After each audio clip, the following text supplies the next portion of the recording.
Good Tuesday morning, everybody. Welcome into the Volquest podcast. I'm Eric Kane alongside Austin Price, Rob Lewis, and Brent Hubbs. Big week. It's Tennessee and Florida week, rivalry week, and a chance for Tennessee to go down and do something in the swamp it hasn't done since 2003. We've heard that stat repeatedly, going to continue to hear that all week long, but it is an opportunity for Tennessee to go and improve to 8-4 on the year, 4-3 in SEC play, and again, do something it hasn't done in quite some time. Basketball is happening right now. Recruiting's happening. There's so much going on at Volquest.com. Can join our community, the best Tennessee online fan base there is for Tennessee football. That's at the General's Quarters, $1 for your first 7 days. Come hang out with us at Volquest.com. News here in the early week. Of course, Boo Carter has been dismissed from the Tennessee football team. He came out and had some of his thoughts with an article about Football Scoop.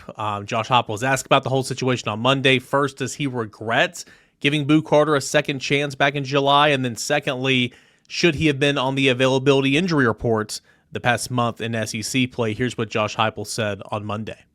I'm regretful. At the end of the day, it's our job as coaches to try to help mold these guys, and that's a part of the commitment that you make, in the recruiting process and when they decide to come.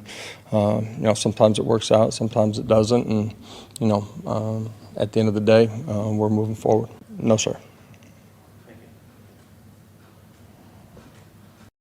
Not based on our trainers. So it's been drama for a while with Boo Carter. It seems to be some drama on the way out of the door, but at the end of the day, Brent Hubbs, Boo Carter has not really been a factor for Tennessee football this year, and he's certainly not moving forward. He's no longer on the football team. Yeah, and I think Josh Heupel's point was, we're moving on, and he was trying to get in and out of there as quickly as he could, and sometimes it doesn't work. Sometimes you give a guy multiple chances, Austin, and sometimes those second chances pay big dividends for you. And I could sit here and do a laundry list of names of guys who got second opportunities and they capitalized on it and went on and had really good careers at Tennessee. And some of them even made it to the National Football League and made a lot of money there. There are other guys where you gave them multiple chances and they didn't take advantage of it. And at some point you have to move on from that. And that's exactly where Tennessee is with Boo Carter. You can debate as long as you want to about whether he got too many chances, whether they extended the opportunity for too long during the season. Those are all fair things, but none of us are also surprised that Boo Carter is putting out his narrative in this situation either. No, not at all. I mean, you're going to have two different sides. Obviously, Boo's going to talk about he was injured, but he wasn't so injured that he couldn't field punts on Thursday during practice. I think he knew he wasn't going to play, just like he didn't play against Oklahoma. That was going to hurt their narrative when it comes to finding a new school because, why was he not playing? Well, his justification was he was injured. He's injured. But he was never on an availability report. And if you're not on the availability report, that means that you're available, which means the medical professionals have deemed you as such. So was he, dinged up? Did he have the hip flexor? I'm sure he did. I'm sure he is dinged up. Most players on the roster are if you play. And so at the end of the day, I think Boo was trying to find his next home, and the narrative needed to be crafted, and they used the little, the little hip deal as the reason why.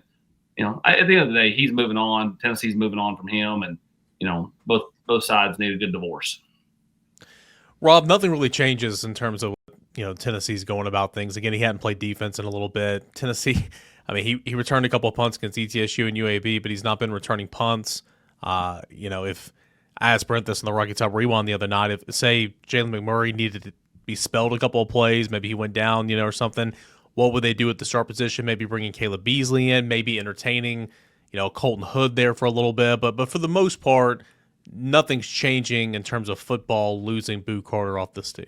Yeah, I mean, I think you said it best. I mean, Eric, off the top, he's just not been that much of a factor. And I'm not trying to hate on the kid at all, but I mean, the reality is if he'd been from an hour south, like from Alpharetta instead of Chattanooga, I mean, it wouldn't have been nearly this kind of story that it has been. I mean, based off, his production here, if he had been an in-state kid for an hour and a half down the road. But I mean, Hubbard, I go back to what you said. I mean, how many times have you seen it where it just didn't work out with guys? And you hate it in this case because the kid is clearly talented. I mean, that's not the issue. And yeah, that's exactly right. And look, I mean, new address for him. He may turn out and get things together and be a really good player. I would advise him to this, and he doesn't need any advice from me. Wherever he lands, the first thing he's got to do is he's got to learn to be a better teammate. And we talked about this, I guess, on the rewind on Sunday night. You can do a lot of things, Austin. You guys can get in trouble, and Rob, you know this too, and Eric, so do you. You've been in locker rooms. You can do things to get in trouble and have issues off the field that doesn't affect your teammates, and your teammates are okay with it. If you can play and you're talented, they'll defend you on a lot of things that you do. But when you cross that line, or when you do things that directly affect your relationship with your teammates because you broke the bond of not competing with them or not doing the same thing that they're required to do, it changes. It changes things. And I'll give this team credit. I don't think this team, Austin, really let it bother them. I think they just kind of moved. I think they moved on from him a lot quicker than everybody else moved on from him and just said, whatever. But everything changes when you do things as a teammate that affects the locker room because you're not competing with those guys or you're not putting in the same amount of work that those guys are putting in. That's different than having an off the field issue and getting into some kind of trouble. Yeah, I agree. I think that the team learned a long time ago they couldn't count on Boo Carter, and he was still out there, so they made the best of it. But I don't think that they're fazed by any of this. I don't think that they were fazed by anything that he did the last couple of months. And you're right. I mean, players get past a lot of things. They don't let a lot of that stuff bother them unless it directly impacts them. And when he decided to go AWOL in July, I think at that point most of this team was on the whatever mode when it comes to Boo Carter, and so I don't think that they're feeling this one iota. So Boo Carter, no longer a part of the Tennessee football program as Tennessee prepares for a big game this week in the Swamp, and that's where we'll turn our attention to right now. Austin, looking at the Josh Heupel press conference from Monday, you kind of asked the question, like, I mean, is it something Tennessee? Do you lean into the streak?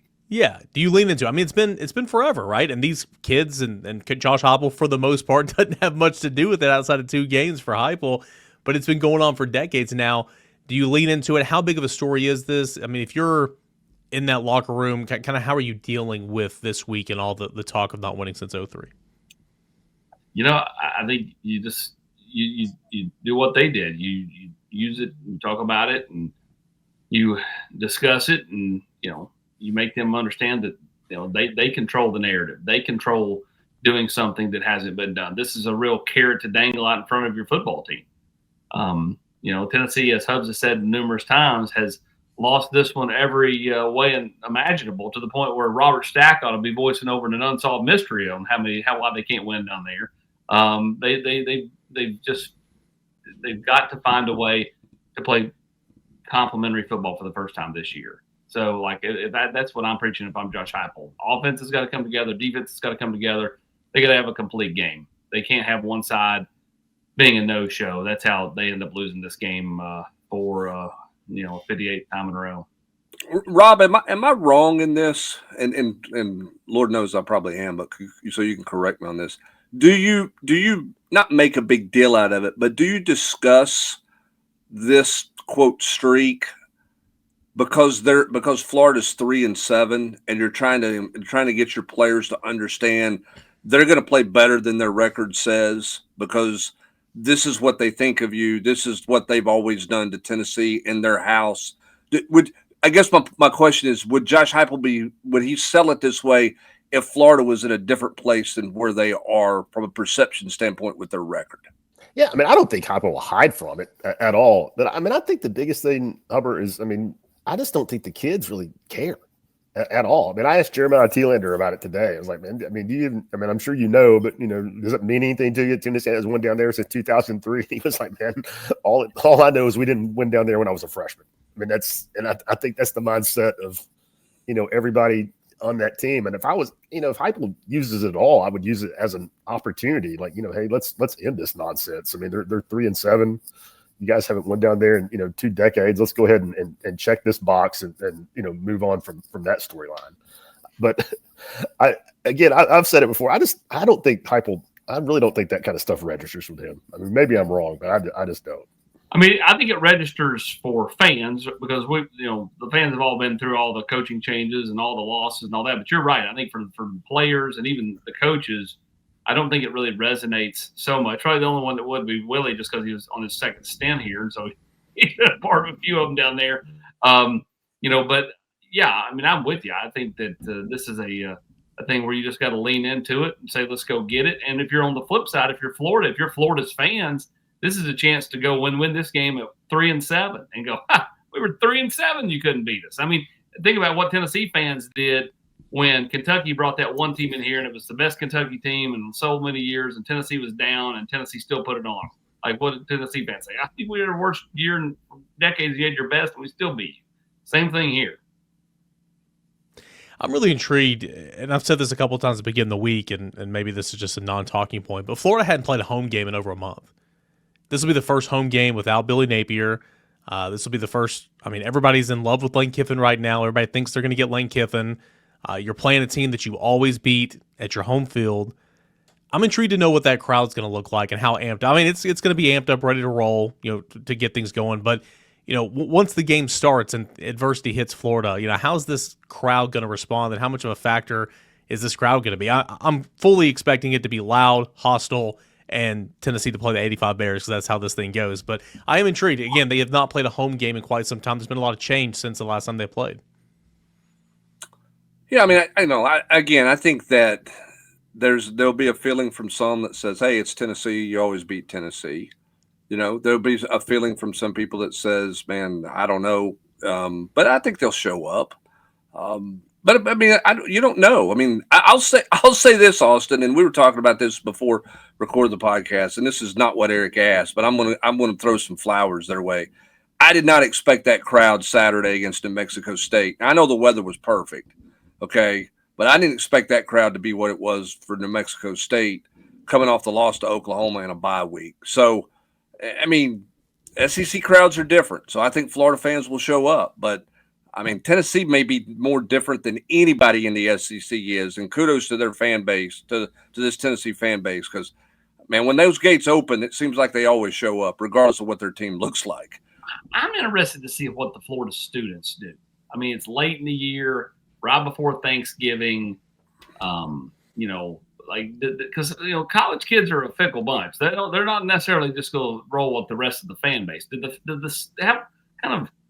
What kind of attendance does the Florida students have? I think that's probably the biggest thing I'm watching for Saturday. I think you're absolutely going to get their best punch, and the best thing going for Billy Gonzalez is the last two games of the year are Florida or for Florida are Tennessee and Florida State.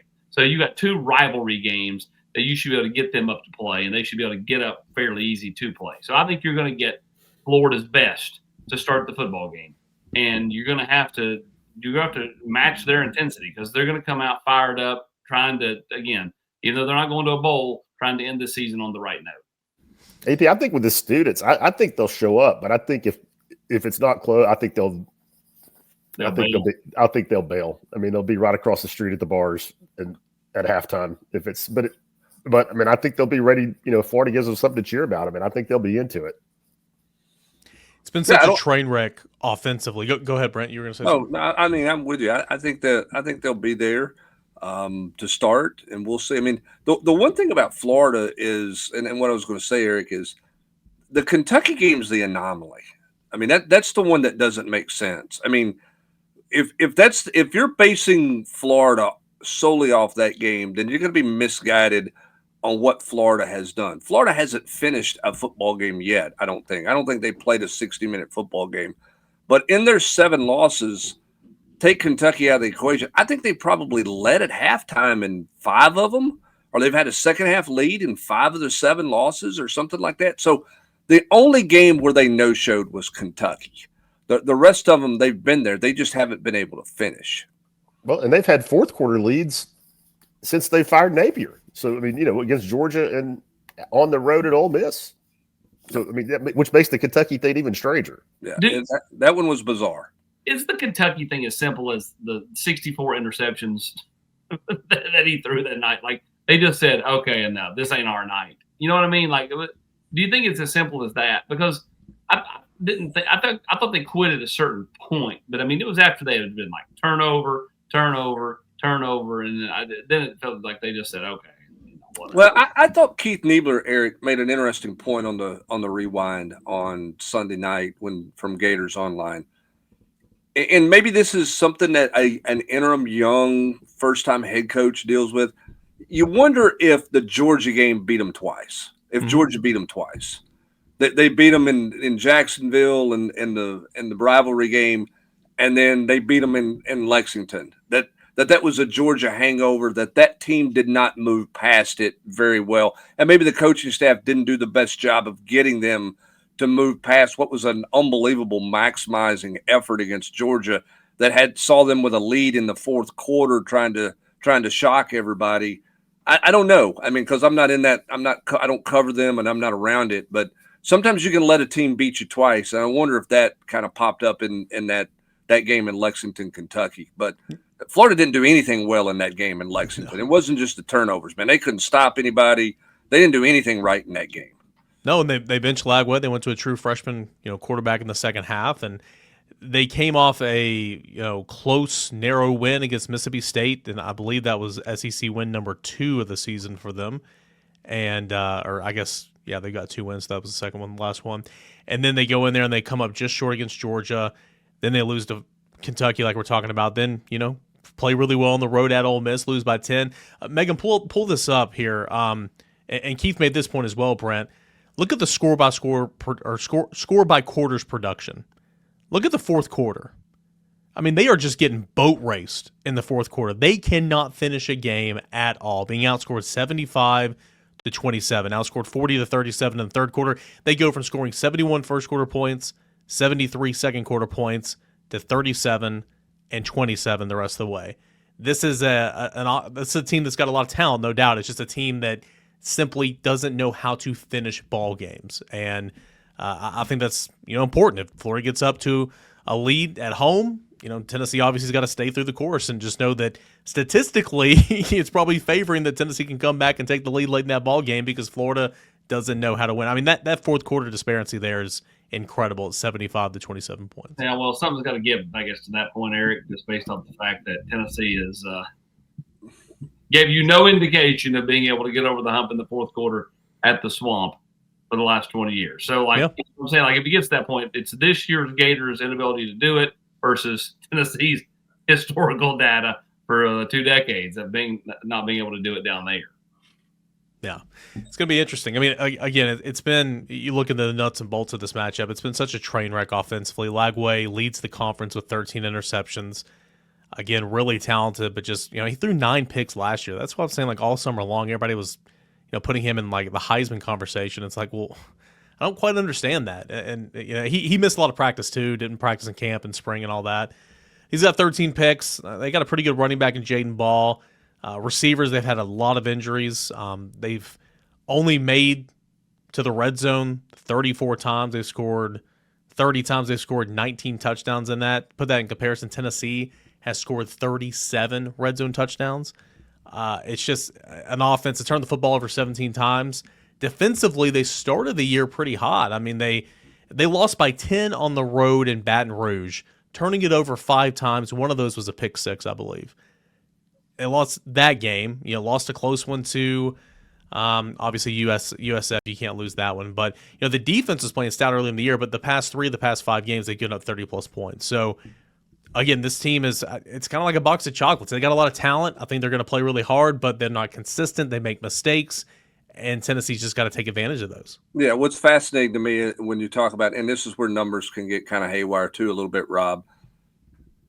Tennessee, Joey Aguilar's thrown 3 fewer interceptions this year than DJ Lagway has, but Tennessee has 4 more wins. And I mean, Lagway's got 9 interceptions in 2 SEC games. When you look at I think that's right. When you look at what he did against LSU and what he did against Kentucky, I think 9 of his 13 came in those 2 games. So, I mean, it's just, again, it's just weird from the standpoint that Tennessee is the most productive offense in the SEC, and the quarterback's turned it over 10 times. Florida's one of the least, if not the least most productive offense in the SEC. They have 3 more interceptions at the starting quarterback position and 4 less wins. Chunk plays, baby. Yep. Chunk plays. That's exactly I don't know the number, right. I was keeping up with it for a few weeks and I've lost it, but it's a bunch. I mean, just look at unless he got clipped this week, he's leading the SEC in yards per attempt and per completion. And Rob Lewis, he's leading the SEC in yards per attempt. He is like 7th in completion percentage. He's 2nd in quarterback rating.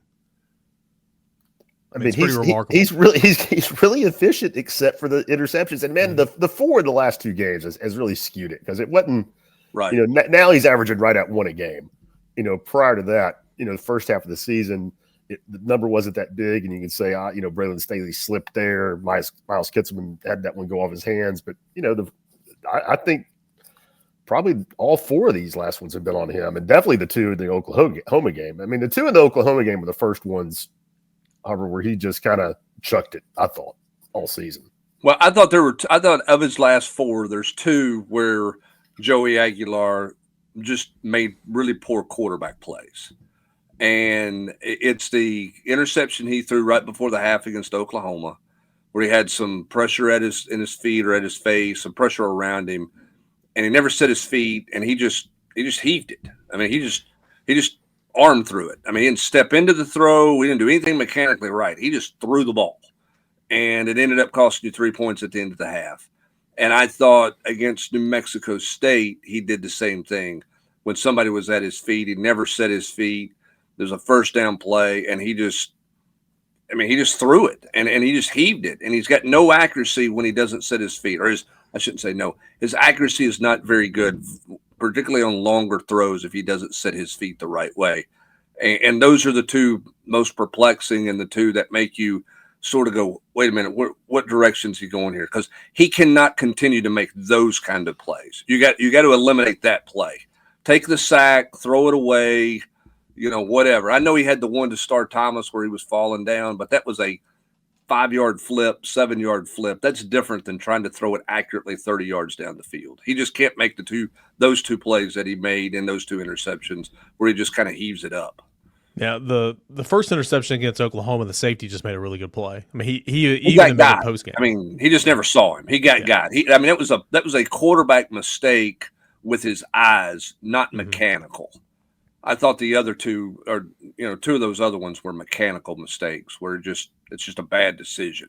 Yeah, and Josh Heupel spoke on the one to Miles Kitselman this past Saturday, thinking that the receiver Miles Kitselman was supposed to continue to come towards the ball. I mean, I still thought it was a stupid throw, but I mean, again, hands are on it. That's kind of one of those other ones we could kind of chalk up to, well, should that have really been a pick? But can't turn the football over, no doubt. What are some other things in this football game? And again, this can be football 101 AP, but other things in this football game Tennessee's got to do in order to win?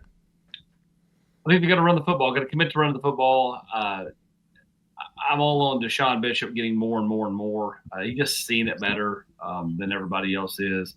Peyton Lewis is a little dinged up. Star Thomas hasn't played as much.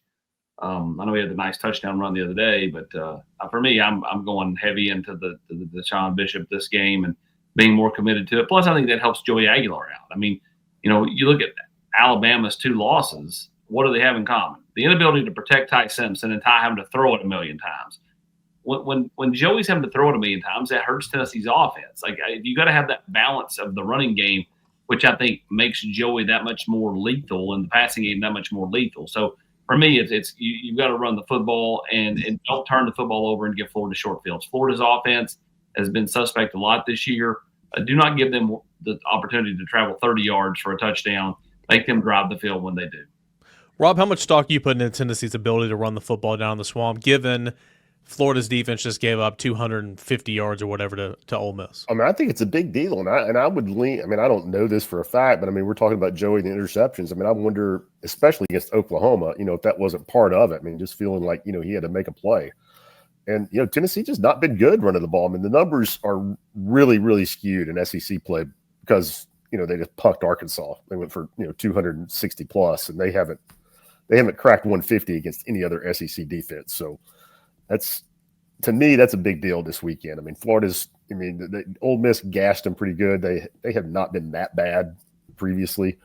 But I mean, I think it's a big deal. I mean, if it's fun to see Joey, bombing it downfield and picking up the big chunk plays. But I mean, we all know that's fueled by, 5-6 yard runs and moving the chains and, getting guys out of position and confused. And it all works better when the ground game is going. And Oklahoma's really good up that, but Kentucky shut them down too. Brent, what's your key to a game? I know we'll do this exercise several more times this week, but what does Tennessee got to do? I think you've got to try to keep Lagway from getting hot and being in a rhythm. I think when he's out of sorts, he throws it up and gives you an opportunity to pick the ball off. I don't, they're more committed to him using his legs at this point in the season than they were at the beginning of the year.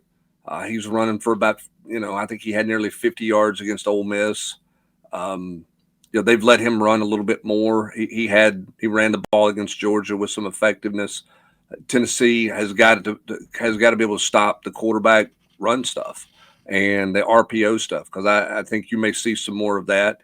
They're going to throw it out, flip it out there, and see if they can get that. Throw some slants, but I think you got to watch the quarterback draw.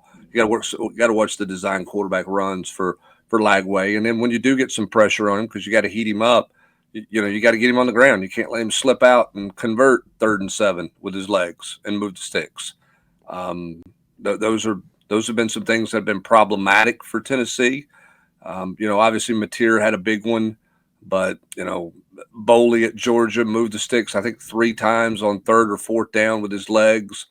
Tennessee's got to be mindful of that and cannot let Lagway get kind of comfortable with that part of his game to where he's much more efficient than he is. I think you want to keep him in the pocket, make him read the field, make him make accurate throws. The accurate throws.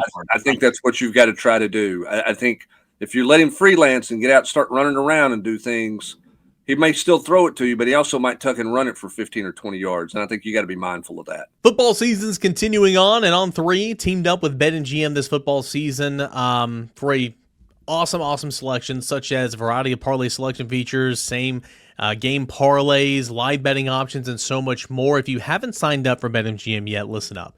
Use that bonus code On3, and you're going to get up to $1,500 in first bet offer on your first wager with BetMGM. Here's how it works. Download the BetMGM app and sign up using the bonus code ON3. Deposit at least $10 and place your first wager on any game. You'll receive up to $1,500 in bonus bets if your bet loses. Not bad, right? Just make sure you put in that bonus code ON3 and check it out when you sign up. Make this college football season one for the history books. Make it legendary. See BetMGM.com for terms and conditions. 21 plus or older. U.S. promotions offers not available in New York, Nevada, Ontario, or Puerto Rico. Gambling problem? Call 1-800-GAMBLER. Available in U.S. Call 1-877-8-HOPE-NY. Or text HOPE-NY 467-369-NY. Call 1-800-NEXT-STEP-AZ. 1-800-327-5050-MA. 1-800-BETS-OFF-IA, 1-800-981-0023-PR. First bet offer for new customers only, subject to eligibility requirements. Rewards are non-withdrawable bonus bets that expire in 7 days in partnership with Kansas Crossing Casino and Hotel. Don't forget, if you haven't signed up for BetMGM yet, use the bonus code ON3 to get your $1,500 first bet offer today. Also want to give a shout out to BRUNT Workwear. Choosing work boots used to mean sacrificing comfort or durability. If they felt good, they didn't last, and if they lasted, they wrecked your feet. BRUNT Workwear thought, hey, that's BS. So they built tough boots that will feel great from day one, no break-in, no sore feet, because people out there doing real work shouldn't have to choose between comfort and durability. And BRUNT, they stand behind what they make.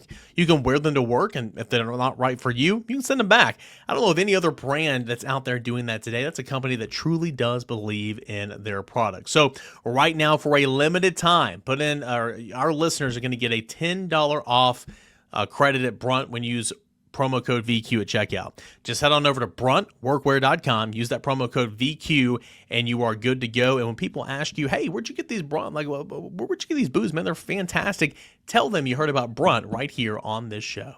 Tennessee and Florida is coming up this week down in the Swamp. And, of course, we'll continue to break this down and preview this game all week long right here at Volquest.com. Let's look around the SEC real quick. I want to ask about Georgia here in a moment, but let's start at the game that was just wild. I mean, South Carolina was up 30-3. 30-3, and I saw a clip. Who knows what's AI and what's not AI anymore? I mean, I'm like, but I mean, Shane Bieber's walking through the tunnel like hands up, so jacked up. He's up 30-3 at halftime or whatever it is. And there's a clip from postgame saying nobody was celebrating going to the halftime. We didn't win anything yet. Like, it's just what a disaster. I mean, Texas A&M clearly one of the best teams in the country, but I cannot believe that a team from the Southeastern Conference blew that lead. Anybody?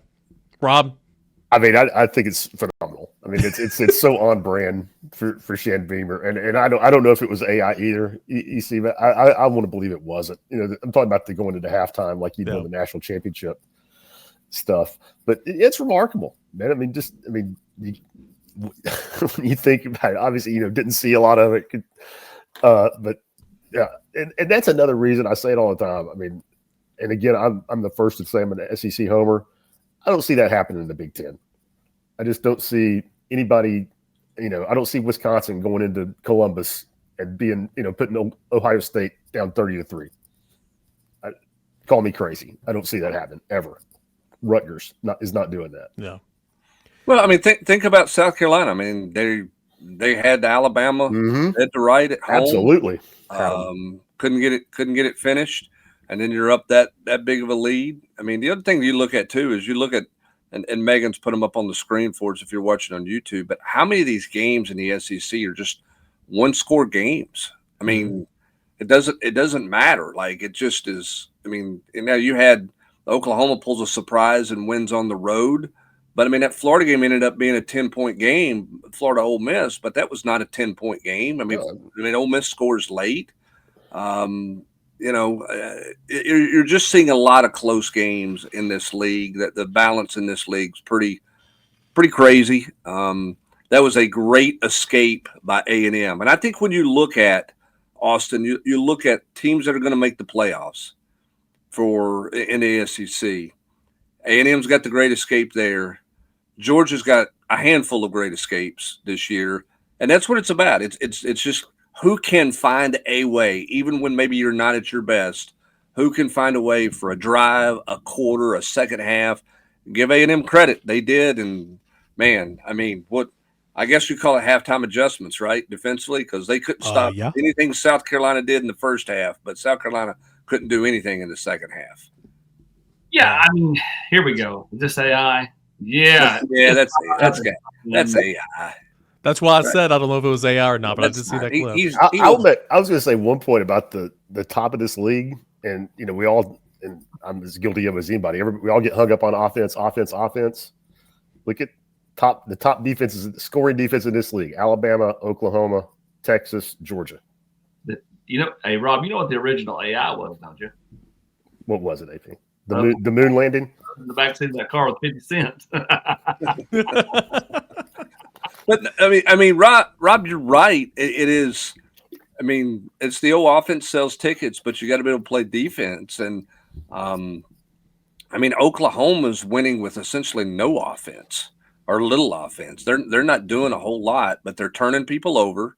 They're generating some short fields, and they're taking advantage of it. They've got an unbelievable kicker, and they're kind of who they are, and they're finding a way. I mean, what they've done the last couple of weeks to win on the road and the situations they've been in.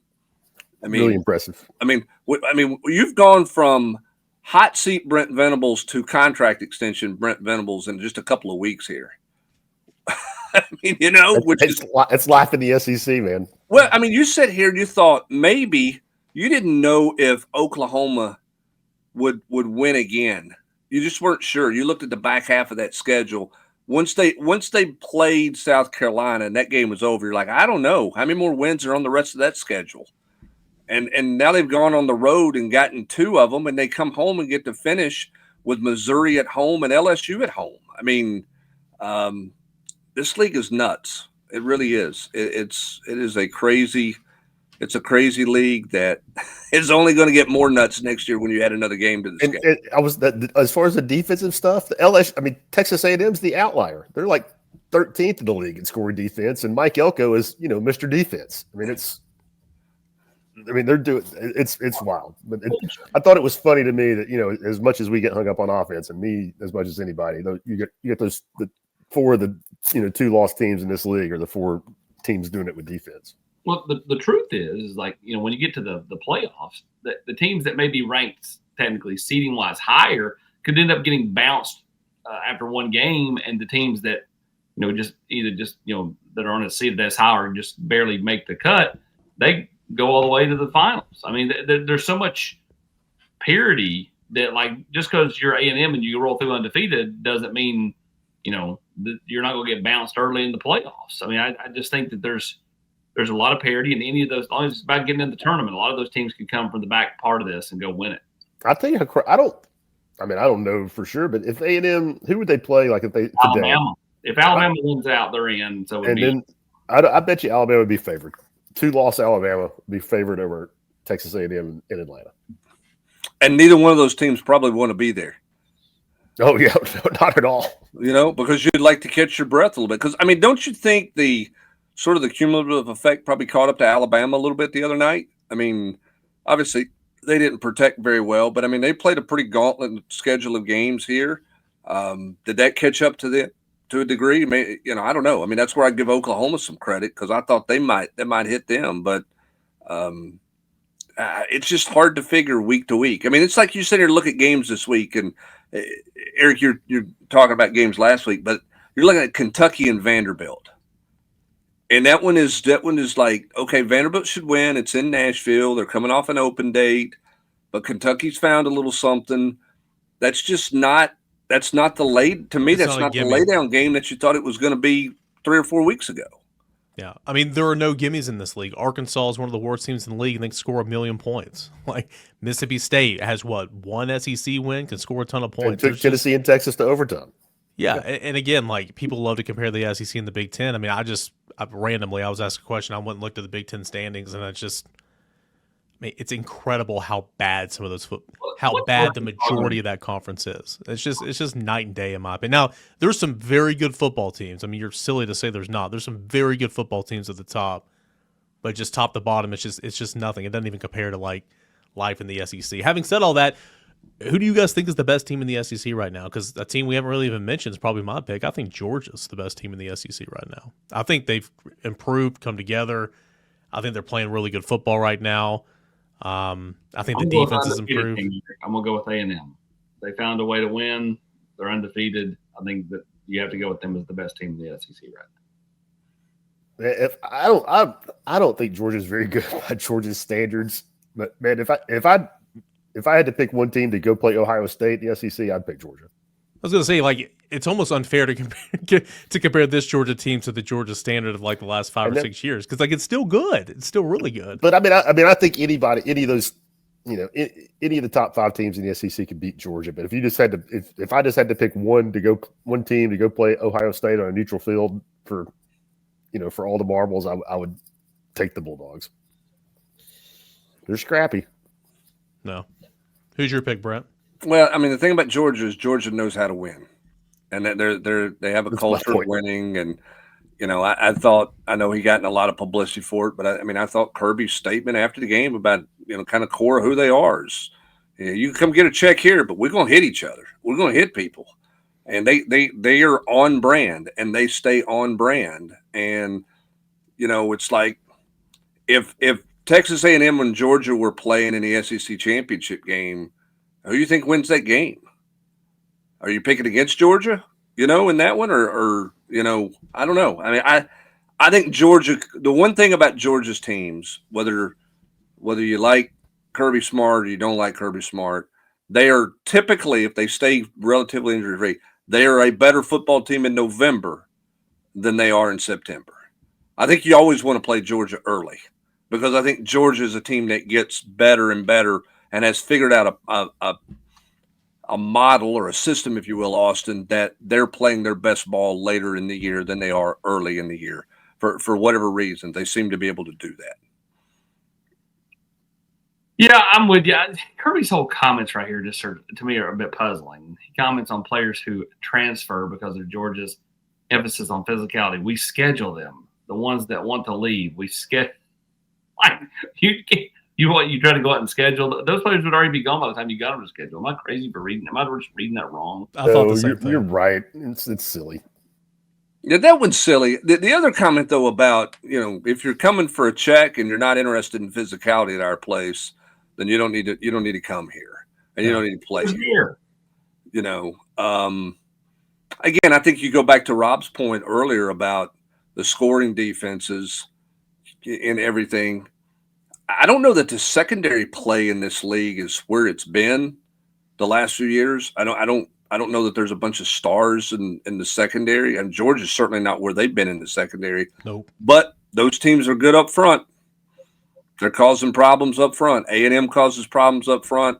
Oklahoma's secondary is not very good.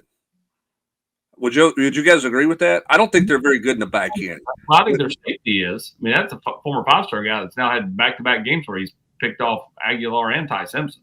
Yeah, but I mean, when you can block them up front, when you can block them up front and get some protection, I felt like Tennessee had guys running open against Oklahoma. Mm-hmm. Now, when you can't block them, then they feast in the back end. But I think they're predicated so much on what they're able to do in their defensive front that makes them very different. I think they're, I think if it's 3rd and 7 and they want to play balloon coverage and rush 3 and you can block them up front, I think you got a real shot to convert, because I thought Tennessee could get open with their receivers all night long against them. Maybe I'm wrong, but that's the way I felt. I just felt like they couldn't block them. Yeah, I certainly thought Oklahoma's front 7 was the best Tennessee's seen this year. And I mean, that's just from a Tennessee lens. I don't watch all these games, every single week. But my point being with those scoring defenses, it's predicated by how good they're playing up front. Mm-hmm. A&M's good up front. Georgia's gotten better up front. Oklahoma's good up front. I mean, that's where the strength of the defense, and I guess it always is, but I don't know that this is as star laden in the back end of the secondaries in this league as it's been the last few years. Only a couple of SEC on SEC matchups in the league this week. Let's go through them real quick. It's a bad league, bad week. Yeah, week. It's awful. Texas, Arkansas. Texas get back on the win column? I would assume so. Yes. Although, let's talk about this, because that's you were.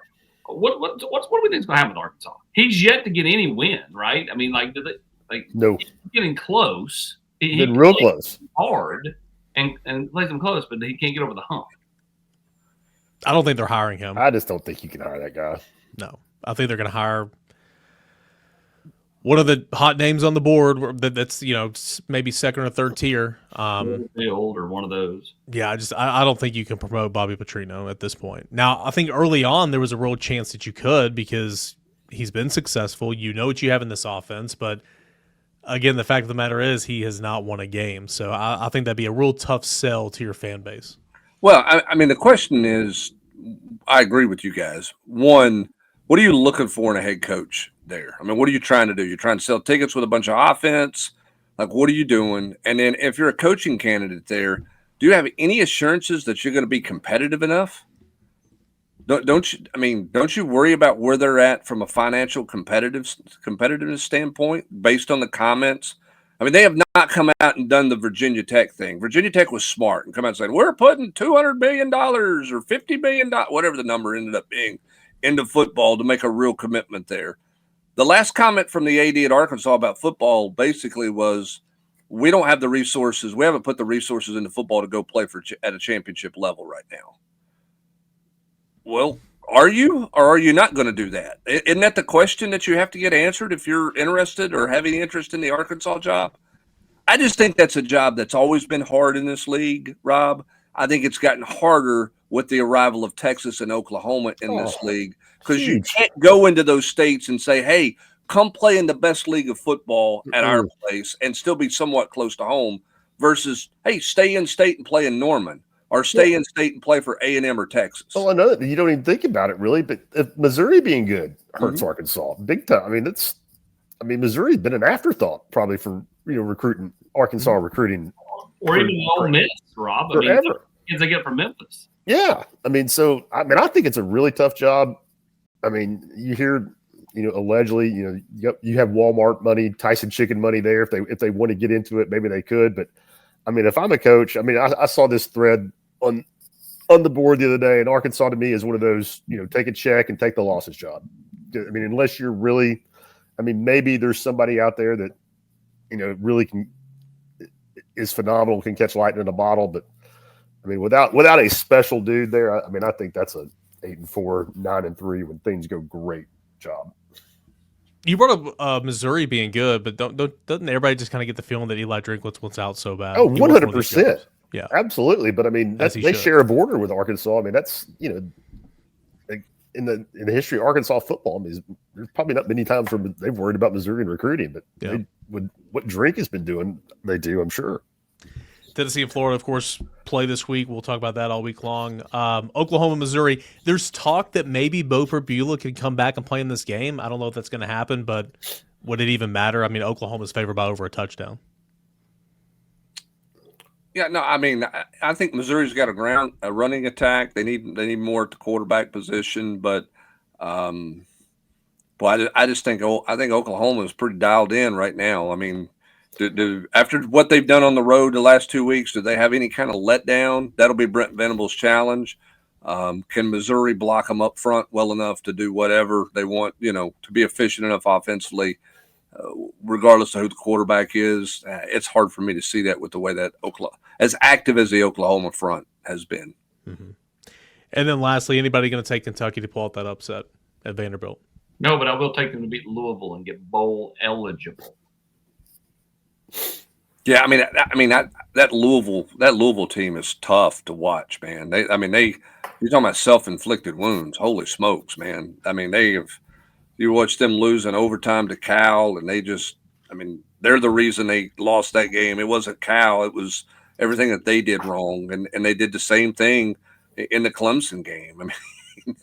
I mean, they had that ball after the drop punt by Clemson, and they're in field goal range there. And then they, at one point, I think they had 3 personal foul penalties in 4 snaps at Louisville. Like, it's just not good. So, I mean, can you correct that this late in the season? I don't know, but I mean, they absolutely hurt themselves. I don't think Kentucky wins that game against Vanderbilt. I'm curious to see what Vanderbilt's defense looks like after a week off, because, Rob, in watching Vanderbilt the last couple of weeks, the Texas game, and who was it that they played that they missed? That wasn't Mississippi State? Auburn, yeah, Auburn that they played. They had a hard time getting defensive stops. Were they beat up? Were they tired? How much does the week off help them kind of rejuvenate themselves defensively? I know he played bad at Auburn, but the freshman kid at Kentucky, man, he has really surprised me. And Vandy is not good in the secondary. I mean, if Boley can find some stuff, I think Kentucky can score some points. I do not know that. I'm like AP. I'm not predicting the win there, but if Boley can cut them up a little, Vandy's susceptible.